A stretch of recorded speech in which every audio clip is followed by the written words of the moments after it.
grew up in Copley, in the northern Flinders Ranges. About 100 millimetres of rainfall on average here a year, which isn't much, so it's really dry. But the Untitled people have survived here for thousands of years quite well.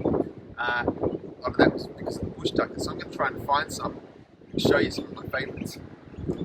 So we were just driving along the road here and we noticed there was a lot of this native lemongrass growing just on this graded edge. The plant must seem to like these piled up pebbles. Maybe the seeds get stuck in it more readily.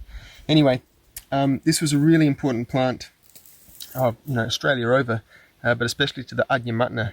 They would use it as a medicine, so they would steam or get vapors from this plant and treat any sort of chest complaint or cough or cold. So yeah, really beautiful plant.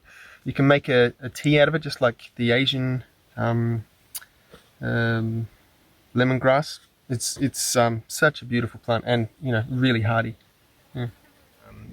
I've stumbled across this small eucalypt tree, and it's covered in lerp.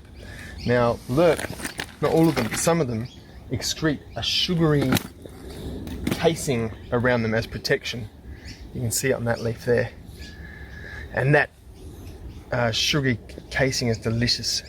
It's one of my favourite bush tuckers. I'm going to spend a bit of time with this tree, I think.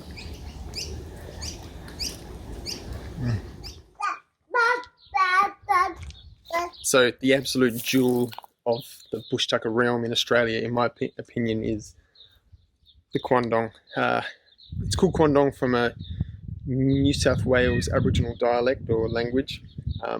Here in the northern Flinders Ranges, it's called Urti by the Adyamatna. Really beautiful plant. You can see, especially in this afternoon light, these just gorgeous red globes. Such a beautiful fruit, shining.